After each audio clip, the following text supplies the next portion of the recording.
آنکھ پتلی۔ میرے پہنچنے سے پہلے وہ جا کے شاہ جی کو بلا کے اپنے ڈرائنگ روم میں چٹائی بچھا ادھر بٹھا لیتا۔ چٹائی پہ وہ تکیے بھی اٹھا کے اندر سے لا کے ادھر رکھ لیتا، مگر شاہ جی کبھی تکیوں کا سہارا لے کر نہ بیٹھتے۔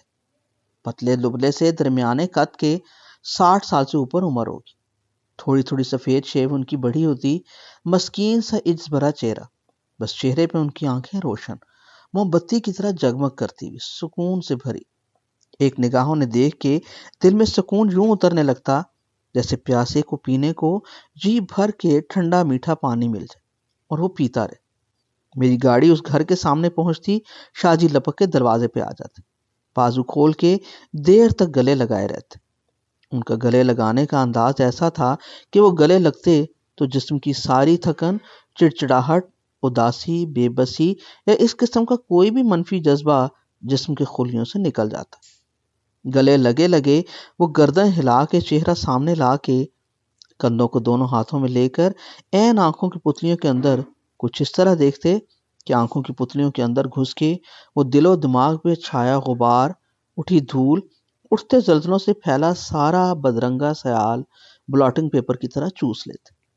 انہیں آنکھ پتلی کی راہ سے ذہن کی ہر پگڈنڈی، ہر شرح، دماغ کے ہر لاکر، ہر محفوظ ڈبے میں چھپی چھپائی دکھی دکھتی یا ناچی نچواتی خبر کی خبر ہو جاتی۔ اندر کی سرگوشیاں وہ لبوں پہ آنے سے پہلے سن لیتے۔ یہی نہیں، اسی نگاہ کی درد سے وہ عجیب سی آسودگی بھری تھپکی دیتے کہ اطمینان سے جسم کا ہر خلیہ لت پت ہونے لگتا۔ بولتے وہ کم کم تھے، کہنے والی ساری باتیں وہ آنکھوں سے آنکھوں میں کہہ دیتے، سن بھی لیتے۔ بہاولپور میں رہتے تھے، فضل شاہ نام تھا۔ میرے دوست مسعود الحسن ضیاء اور اس کے بھانجے فہد حمید کے دوست تھے۔ میں ادھر جانے سے پہلے مسعود یا فہد کو ٹیلی فون کر دیتا، ان میں سے کوئی لپک کے شاہ جی کو موٹر سائیکل کے پیچھے بٹھا کر ادھر لے آتا۔ وہ ان کی ساتھ والی گلی میں رہتے تھے، جوانی میں گھروں میں چونا سفیدی کرتے تھے۔ کہنے لگے اب بوڑھا ہو گیا ہوں، سیڑھیوں پہ چڑھ کے دیواروں پہ سفیدی کی کوچی نہیں ماری جاتی۔ میں ہنسا، کہا شاہ جی کسب تو اب بھی آپ کا پرانا ہے، فرق اتنا ہے اب مکانوں پہ نہیں مکینوں کے اندر چانن بھرتے۔ آنکھوں آنکھوں سے کہنے سننے کی بات میں نے یورپ کے ایک بڑے سائیکیٹرسٹ سے پوچھی۔ وہ ہے تو پاکستانی مگر 35 سال سے لندن میں رہتا ہے۔ پاکستان، برطانیہ، آئرلینڈ اور کینیڈا کی اعلیٰ ترین سائیکیٹری کی ڈگریاں اس کے پاس۔ پروفیسر ڈاکٹر شکیل جہانگیر ملک۔ اس کی آنکھوں میں بھی شاہ جی جیسا سکون کا کنواں ہے، جو اس کی آنکھوں میں ڈول ڈال دے اسی کو وہ سکون کے شیرے سے لتھیڑ دیتا ہے۔ برطانیہ میں لارڈز کی طرح رہتا ہے، مگر ہر 3 مہینوں بعد مہینے بھر کے لیے ادھر شہر کے مضاف میں چکوال سے تھوڑا پہلے ایک بے بذات معمولی سے گاؤں موڑھا فاطمہ میں سادھوؤں کی طرح سادہ سے بدرنگے کپڑوں میں آ کے لوگوں کا مفت علاج کرتا ہے۔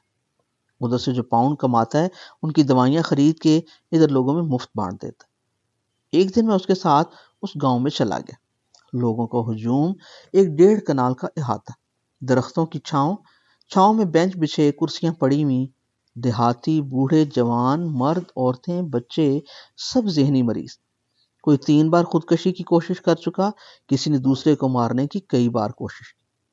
کوئی مہینوں سے چپ، کوئی باتیں کر کر کے تھکتا نہیں۔ کہیں ساس بہو کا جھگڑا، کوئی بے روزگاری سے تنگ، کسی کو اندھا دھند روزی کمانے کی دھن، ہر کوئی ادھر ٹوٹا پیالہ، کوئی پیندے سے ٹپکے، کسی کی گردن میں موری۔ سب پیروں، فقیروں، تعویذ، ٹونے ٹوٹکوں کو آزما چکے۔ ڈاکٹر شکیل ہر کسی کے ساتھ ایسے چپک کے باتیں کرے جیسے وہ علاقے کا شاہ جی، جو آئے آ کے اسے جپھی ڈال کے کئی منٹ تک اس سے دور ہی نہ ہٹے۔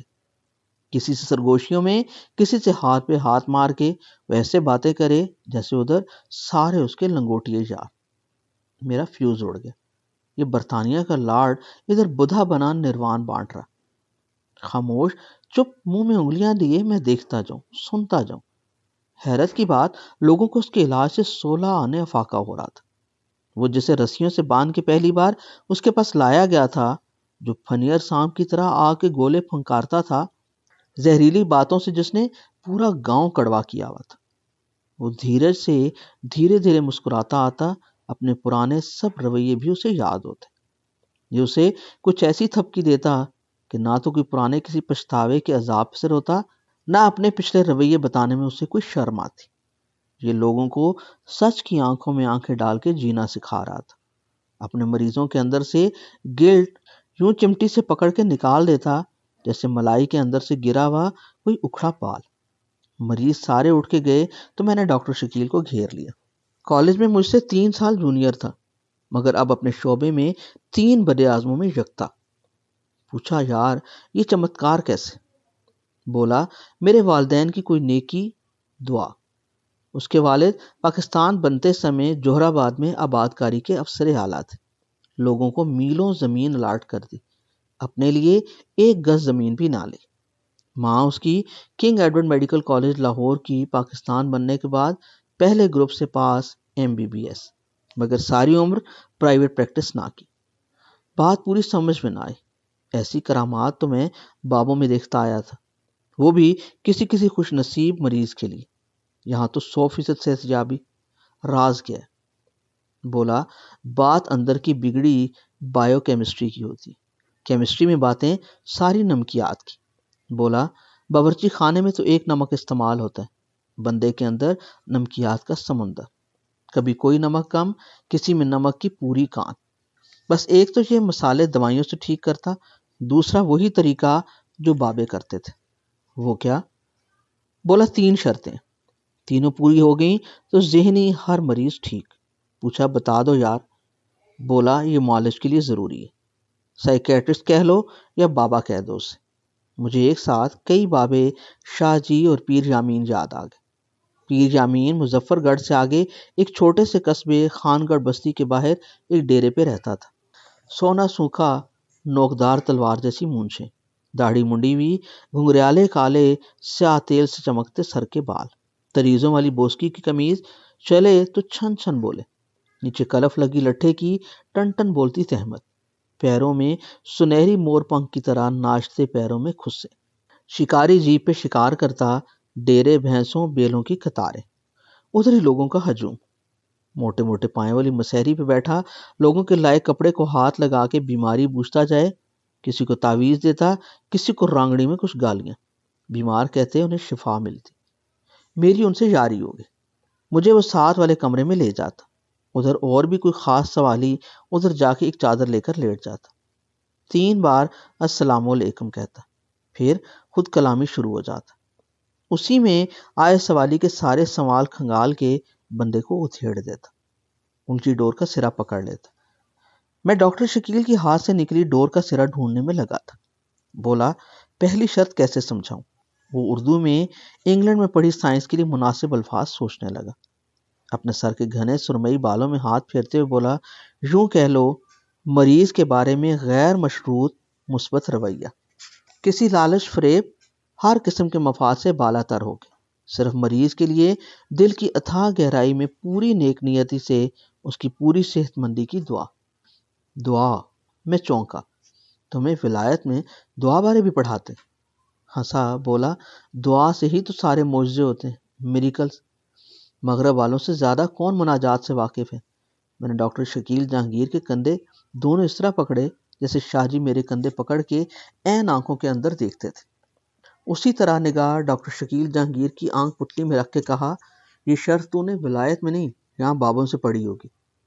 بولا پڑھی تو ولایت میں، وہ شاید تمہارے بابوں سے پڑھ کے گئے۔ لو وہ ادھر کب آئے پڑھنے؟ انہیں پڑھانے تو ہم اسپین میں 800 سال تک نہیں رکے رہے، وہ بولا۔ جب ادھر ہم نے پڑھانا بند کر دیا وہ اپنا بستہ اٹھا کے ادھر آ گئے۔ آئے وہ سوداگروں کے روپ میں تھے، پھر ادھر ہمیں خرید کے ہمارے حکمران بن بیٹھے۔ بھول گئے؟ میں کچھ سوچ کے مسکرانے لگا۔ کہا دوسری شرط کہو۔ بولا انگریزی لفظ ایپیتھی کو تم کیا کہتے؟ خود کو دوسرے کی جگہ رکھ کے سوچنا۔ ہاں یہ سوچنا کہ اگر اس کی جگہ میں ہوتا تو پھر، یہ ایپیتھی ہے، مگر ایکوریٹ ایپیتھی، نہ زیادہ نہ کم، 16 آنے پوری، نہ 15.75 نہ 16.25۔ اس کے جوتوں میں اپنے پیر دے کر سوچنا، اس کے حالات میں خود کو جکڑ کے محسوس کرنا، جو اس پہ بیتا وہ لمحہ بھر کے لیے خود بیت لینا، دوسرے کا درد، الم، رنج، دوسرے کی تکلیف اسی طرح محسوس کرنا جیسے اسے محسوس ہو رہی ہے، جیسے وہ بتا رہا ہو، بات کا نہ بتنگڑ بنانا نہ بتنگڑ کو صرف بات میں ڈالنا۔ جن حالات میں معروضات میں دوسرا گھرا ہوا، ان کا پورا ادراک کر کے اپنی عمر کے جس حصے سے وہ گزر رہا ہو، اس عمر کے جذبے خود پہ طاری کر کے سوچنا، پھر محسوس کرنا، دوسرے کو گناہ گار سمجھ کے اسے گلٹ کا شکار نہیں کرنا، سنی سنائی پوترتا، نیک نامی یا اپنی بنائی قدروں کے شکنجے میں دوسرے کو ٹکٹکی پہ نہیں باندھنا، اس کی صلیب پہ خود کو باندھ کے سوچنا، جتنی کیلیں اس نے اپنے جسم میں ٹھونکی ہوئی اتنی ہی ٹھونک کے پھر بات کرنا، نہ زیادہ نہ کم۔ یہ کام تو مشکل بہت، میں سوچتے ہوئے بولا۔ اس نے سر گول گھمایا، بولا مشکل کوئی کام اپنے لیے بھی رکھو نا سر جی۔ دوسرے کا درد، اس کے جگر کا گھاؤ، اس کی روح پہ لگے زخم، ان سب کی پرکھ تو پوری کرنی پڑے گی، تبھی تو یہ ممکن ہوگا۔ کیا؟ دوسرے کی جگہ خود کو رکھنا، پھر کچھ کہنا۔ پر کہنا کیا؟ بس یہ دو شرطیں جب پوری ہو گئیں تو تیسری شرط خود بخود پوری ہونے لگے گی۔ کون سی؟ خالص پن کی، سچائی کے ساتھ، بغیر کسی لاگ یا لگاؤ کے خلوص نیت سے۔ جب پھر تم اس کی آنکھوں کے اندر دیکھو گے تو تمہارے دل میں خود سے وہ نسخہ اوپر سے اتر آئے گا جو اس کا علاج ہوگا۔ وہ کاغذ پہ لکھ کے تھما دینا، ساتھ جو سمجھانے کی باتیں ہوں بتا دینا۔ دیکھنا پھر 16 آنے شفا۔ میں منہ کھولے اسے دیکھ رہا تھا، وہ مسکرا کے بول رہا تھا، دیکھو شفا اس نے دینی ہے۔ وہ انگلی اوپر کھڑی کر کے بولا، یہ سارے جتن صرف اس کے لیے کہ اوپر والا شفا یاب ہونے والا نسخہ تمہارے قلم کی نوک پہ رکھ دے، تم سے لکھوا دے، تم سے کہلوا دے۔ تم نے ہر دوا تجویز کرتے سمے ساتھ دعا بھی کرنی۔ دعا کے بغیر دوا کو پرواز کے پر نہیں ملتے، سمجھے؟ وہ مجھے پوچھے۔ میں حیران بیٹھے بیٹھے ڈاکٹر شکیل جہانگیر کو دیکھوں، FRC psychic London, MRC psychic Ireland, MCPS psychic Canada. تم نے یہ سائیکیٹری کی ساری ڈگریاں مغربی درسگاہوں سے لی یا ہماری کسی درسگاہ کے بابے سے؟ بابا عرفان الحق بھی جیل میں بیٹھے یہی کہا کرتے۔ میں حیران، وہ میرے کندھے پہ ہاتھ مار کے ہنسنے لگا، بولا یاد رکھنے والی بات ایک ہے۔ کون سی؟ میں بے صبری سے بولا درسگاہ سے فرق نہیں پڑتا، اگر پڑھانے والے ان کے نیک نیت ہوں تو یاد رکھنا ایک بات۔ کون سی؟ میرا صبر کا پیالہ ٹوٹنے والا تھا۔ اس نے پھر میرے کندھے پہ دھیرج رکھنے کو ہاتھ رکھا، دونوں آنکھوں کی نگاہ کے اندر کوئی جادوگر نظر ڈالی اور بولا، درسگاہ کوئی بھی ہو اگر خالص، تو سب سے سبق ایک سا ہی ملتا ہے۔ یا ڈاکٹر شکیل، یہ آنکھوں میں تم سپیرا بن کے جو راگنی کی بین بجا کے اندر کے تار ہلا دیتے ہو، ایسے تو وہ شاہ جی بھی کرتے تھے، پیر یامین بھی کرتا تھا، بابا عرفان الحق بھی یوں کرتے ہیں۔ میں نے اور کئی بابوں کا نام بھی لیا۔ بولا مغرب کے سائنسدانوں نے ثابت کر لیا۔ یہ کیا؟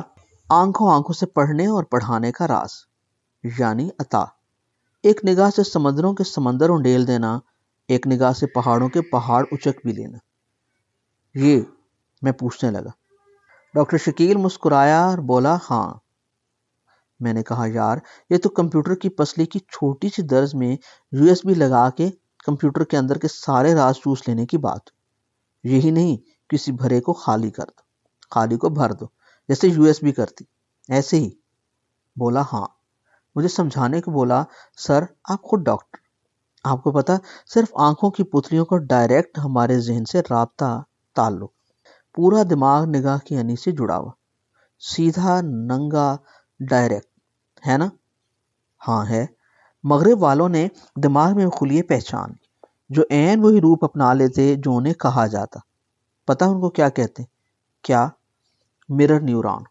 آئینے کی طرح ان میں وہی عکس ابھر کے محفوظ ہو جاتا جو نگاہ کی راہ سے دیکھنے والی آنکھ دیکھ کے کہتی، دیکھ، دکھا۔ بس یہ ہے عطا، اسی سے مائنڈ ریڈنگ، اسی راہ سے دوسروں کو رستے پہ لانے کا آسان طریقہ، بس شرطیں وہی 3 جو پہلے بتائیں۔ میں حیران۔ وہ مسکرائے، تھوڑی دیر میں چپ رہا، پھر پوچھنے لگا ایک بات بتاؤ، کوئی کسی چیز کو ہاتھ لگا کے کھولے بغیر دیکھے بغیر کیسے جان لیتا اس میں کیا ہے کیا نہیں ہے؟ وہ میرا چہرہ دیکھنے لگا۔ میرے ذہن میں پیر یامین آیا بیٹھا وہ میرے دفتر میں تھا، ادھر ہے بہاول پور کے مسعود الحسن ضیاء کی کتاب، قدم با قدم کا کمپوز ہوا مسودہ اٹھا کے اس کے سامنے رکھا۔ کہا چاچا یامین. میں اسے پیر صاحب کی جگہ چاچا یامین کہتا تھا. کہا یہ میرا دوست لکھ کے لایا ہے، میرے ساتھ مختلف درگاہوں پہ گیا، انہیں سب کا احوال ہے، اس کتاب کی برکت کے لیے دعا کر دو. چاچا یامین نے مسودے پہ ہاتھ مار کے کہا ملتان کے کسی بابے کی تو بات ہے نہیں اس میں. میں نے مسعود کی طرف دیکھا. مسعود کا رنگ فک. پھر مسعود بولا لکھ دوں گا. چاچا یامین نے پھر میز پہ پڑے مسودے کو ہاتھ مارا، بولا جب تک مائی صفورہ کا تذکرہ نہ لکھے یہ نہیں چھپنی. مسعود کے ساتھ اس بار میرا بھی رنگ اڑ گیا. مجھے پتہ ہی نہیں تھا مائی صفورہ کون، کدھر. پوچھا ڈاکٹر شکیل سے ایسے کیسے کوئی جان سکتا ہے. وہ بولا یہ اور معاملہ ہے، اسے انٹیوشن کہہ لو، کسی دوسری قوت سے پوچھ کے کہنا کہہ لو. ایسا ہوتا ہے؟ ہاں ہوتا ہے. ایک اور بات پوچھنی. بولا کیا؟ کہا کوئی اللہ کا بندہ جو بظاہر سامنے نہ ہو سامنے مگر اپنے جسم میں یوں نہیں، جیسے ابھی تم اور میں. تم سمجھ گئے؟ بولا کھل کے بات کرو سر. یار ڈاکٹر شکیل، میں اس بندے کی بات کر رہا ہوں جو گزر چکا، جسم کے اندر رہنے کی اپنی باری پوری کر چکا. اس کی روح ہو وہیں کہیں. ہوتی ہے نا؟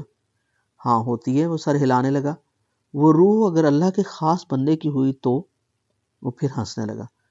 بولا دیکھو سر، جب بندہ خاص خدا کا اپنے جسم سے بھی باہر، پھر اسے روک ٹوک کون سی؟ اس کی رفتار تو پھر بجلی سے بھی تیز، خیال کی رفتار سے بھی زیادہ. ادھر اسے کوئی پیغام دیا، جھٹ سے دل کی سکرین پہ جواب موجود. یہ تو 5G انٹرنیٹ سے بھی تیز. میرے رونگٹے کھڑے ہو گئے. مجھے ایک ساتھ کئی واقعے یاد آ گئے. شاہ جہان دہلی کی شاہی مسجد نئی بنی پہلی بار دیکھنے آیا تو معمار کی آنکھوں میں متوقع انعام کا خمار تھا. اسے اپنے ساتھی سنگی نظر ہی نہ آئے. کسی صاحب نظر نے دیکھا تو مسجد کا قبلہ ہی ٹیڑھا. بادشاہ تک بات گئی.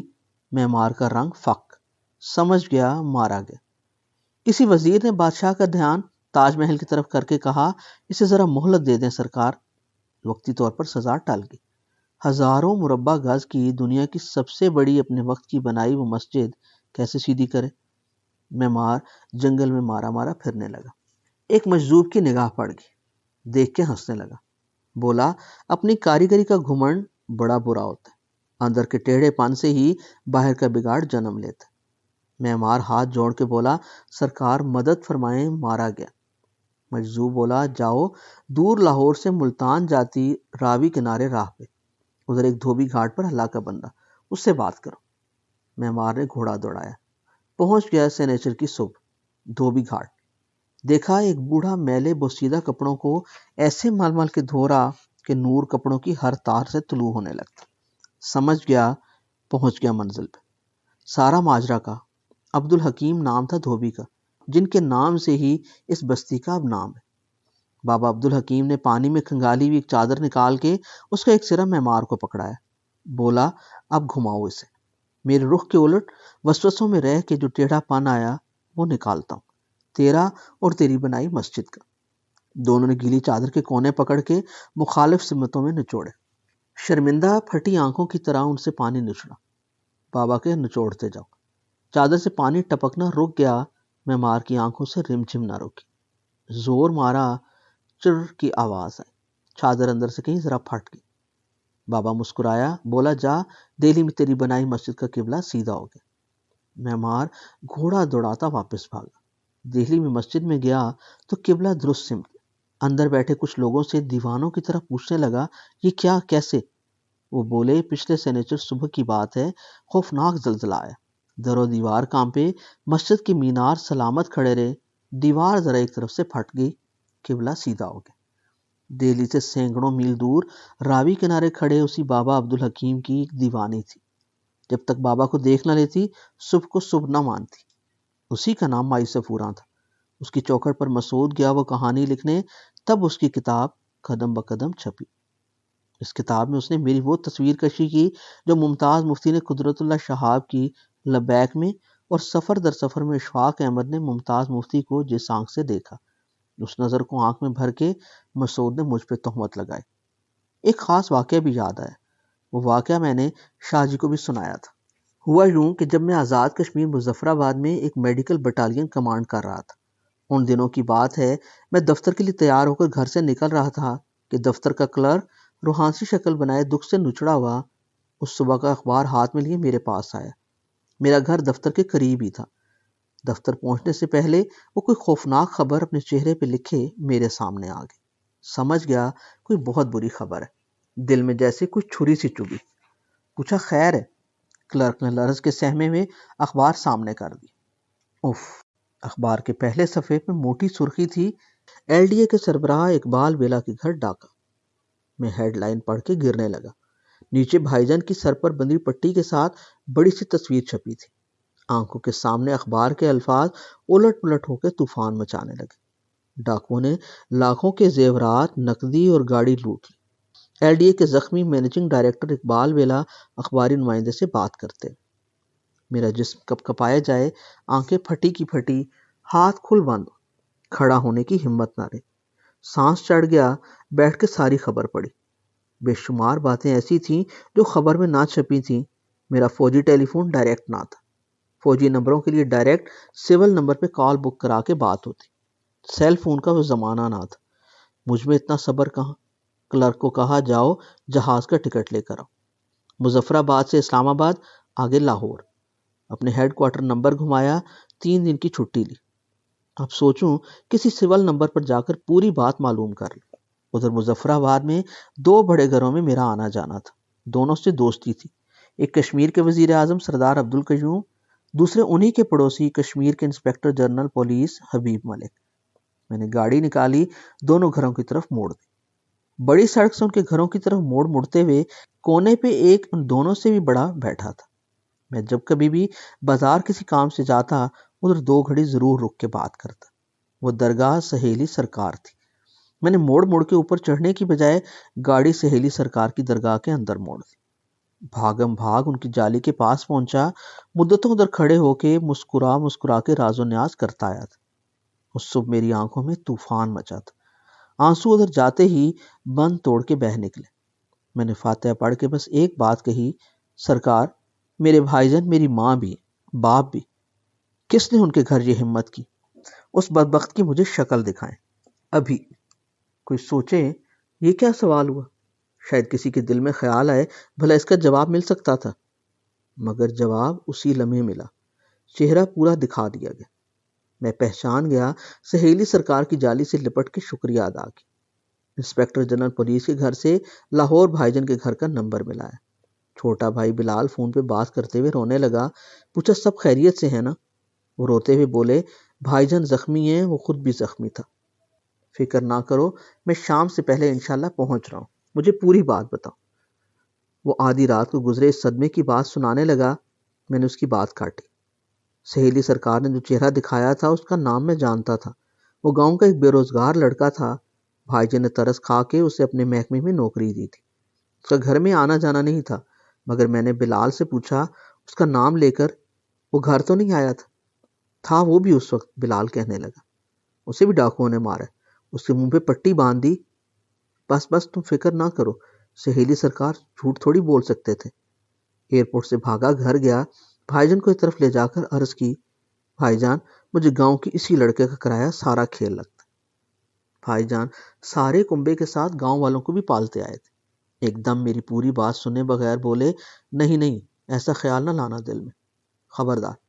میں چھوٹے بھائی بلال کو ایک طرف لے گیا، کہا پوری کہانی سناؤ۔ اس نے سنا دی۔ اسے خود کوئی شک نہیں تھا۔ بلال کہانی سناتا جائے، منہ سر لپیٹے 4 ڈاکو ہاتھوں میں پستول لے کر اندر آ گئے۔ وہ پھر رونے لگا۔ اس کے سر پہ پٹی بندھی تھی، اس کے سر پہ ڈاکو نے پستول کے بٹ مارے۔ 2 نے لپک کے اس کے ہاتھ پیچھے باندھ دیے، ایک نے ساتھ لائی ہوئی چوڑی ٹیپ منہ پہ چپکا دی۔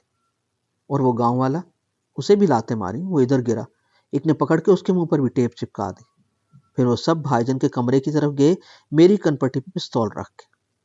اور وہ گاؤں والا، وہ بیچارہ بھی ہاتھ پاؤں مار کے انہیں منع کرنے کی کوشش کرے، منہ سے بول نہ سکے، منہ پہ اس کے ٹیپ لگی تھی۔ منہ پہ ٹیپ لگائی مگر ہاتھ اس کے نہیں باندھے؟ میں نے پوچھا۔ بلال نے پہلی بار تعجب سے آنکھیں کھولی۔ اسی پولیس ہیڈ کوارٹرز بڑے افسر سے ملا، کہا اصل ڈاکو سرگنا کا بھید مل گئے۔ انہیں سہیلی سرکار سے دیکھی سند تو نہ دکھائی، واقعات سارے سامنے کھول کے رکھ دی۔ پولیس سپرنٹینڈنٹ ساتھ کچھ اہلکار لے کر خود میرے ساتھ چل پڑا۔ اگلی صبح تھی، وہ گاؤں والا معصوم سا بنا پھر ادھر آ گیا، چہرے پہ دائیں گال کو سجایا ہوا تھا۔ میں اسے لے کر پولیس سپرنٹینڈنٹ کے ساتھ ڈرائنگ روم میں آ گیا۔ بھائی جان سے ذرا تخلیہ کی گزارش کی، پوچھا اس گاؤں والے سے یہ گال پہ کیا ہوا ہے، کیوں سوجا یہ؟ بولا مجھے ڈاکوؤں نے مارا تھا۔ میں نے زہریلی ہنسی میں اسے ٹیڑھی آنکھ سے دیکھ کے کہا، زہریلی مکھی کے کاٹنے کے نشان پہ انگلی رکھ کے ڈاکٹر سے جھوٹ نہیں بولتے، یہ بھونڈ سے خود کٹوایا۔ اس کے پیروں سے زمین سے رکھنے لگی۔ پولیس کو ساری کہانی سنا چکا تھا۔ اب پولیس کے سامنے اسے پوچھنے لگا، رات 1:30 بجے تم چھت پہ تھے؟ جی۔ ادھر تمہیں سردی لگی؟ جی۔ تم نے بلال سے کہا نیچے چلتے ہیں؟ جی۔ بار بار تم گھڑی دیکھتے تھے؟ وہ آنکھیں پھاڑ کے مجھے تکنے لگا۔ 2 بجنے میں 10 منٹ پہلے نیچے تم نے گیسٹ روم میں بلال سے کہا گرمی لگتی ہے دروازہ کھول لوں؟ تم نے دروازہ کھول دیا۔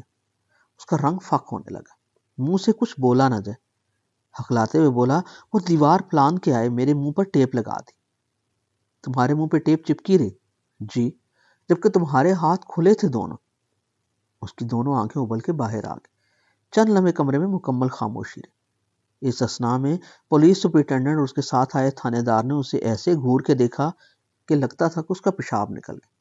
میں نے دائیں ہاتھ کی انگلی کھڑی کی، چند لمحے وہ میرے ہونٹوں کو دیکھتا رہا کہ میں کیا بولنے لگا۔ پھر میں نے عین اس کی آنکھوں کے اندر، اس کی دھندلائی نگاہ کی کنیوں میں اپنی آنکھوں کی نظر رائفل کے آگے لگی سنگین کی نوک کی طرح کھبا کے بات کی، جیسے رائفل کی لبلبی دبا دی۔ بولا، صرف 3 تک گنتی گنوں گا، پھر یہ پولیس والے تمہیں الٹا لٹکا کر سب پوچھیں گے۔ وہ ڈاکو جو تم نے رات 2 بجے بلوائے تھے کون تھے؟ بولو۔ 1۔ میں نے ابھی 2 بھی نہیں کہا تھا، وہ میرے برابر کی کرسی کی کنی پہ بیٹھا بیٹھا ایک دم سے زمین پہ پھسلا اور دونوں ہاتھوں سے میرے دونوں پیر پکڑ کے بولا، مجھ سے غلطی ہوگی۔ ایس پی پولیس نے اپنے ایس ایچ او کو اشارہ کیا۔ اس نے اٹھ کے اس کے دونوں بازو پکڑ کے پیچھے کیے اور ساتھ لائی ہوئی ہتھکڑی لگا دی۔ اتنے میں دروازہ کھلتا ہے۔ بھائی جان اندر آئے تو اپنی کمر پیچھے بندے ہاتھوں سے کھڑا ہوا لرزتا بھائی جان کے قدموں میں گر گیا۔ بھائی جان کا منہ کھلے کا کھلا۔ میں نے ایس پی پولیس سے کہا، لے جاؤ اسے۔ ایس پی پولیس نے مجھے سلوٹ مارا، بولا، سر کل دوپہر تک ڈاکے کا سارا سامان پہنچ جائے گا، دیر نہ ہو، شام کو میری واپسی کی فلائٹ تھی۔ میری واپسی سے گھنٹوں پہلے بھائی جان کے گھر سے ڈاکے میں لوٹی گئی ایک پائی واپس پہنچ چکی تھی۔ ڈاکو سارے جیل میں تھے۔ ڈاکوں کو بلانے والا گاؤں والا سرگنا بھی۔ شاہ جی کو میں نے یہ کہانی مختصر کر کے سنائی تھی۔ ڈاکٹر شکیل سے نگاہ میں بات کرنے کی بات کی تھی۔ دونوں سن کر سر ہلانے لگے۔ آگے کی ایک بات دونوں میں سے کسی کو بھی نہیں بتائی۔ آگے یوں ہوا، وہ گاؤں والا جسے بھائی جان اپنے محکمے میں بھرتی کیا ہوا تھا، اسے چند مہینوں بعد خود ہی جا کے جیل سے بھائی جان نے چھڑوایا۔ پھر چند دنوں بعد جب اس ڈاکو کچے ملازم کے کاغذ بھائی جان کی میز پہ آئے تو بھائی جان نے اس کی کچی نوکری کو پکی نوکری میں بدل کے دستخط کر دی۔ آنکھ پتلی کے سارے بھید تو مل گئے، باقی ساری باتیں تو مجھے سمجھ میں آ گئیں۔ بھائی جان نے یوں معاف کرنے کا سبق کس سے پڑھا، کس سے سیکھا، یہ سمجھ نہیں آئی آج تک۔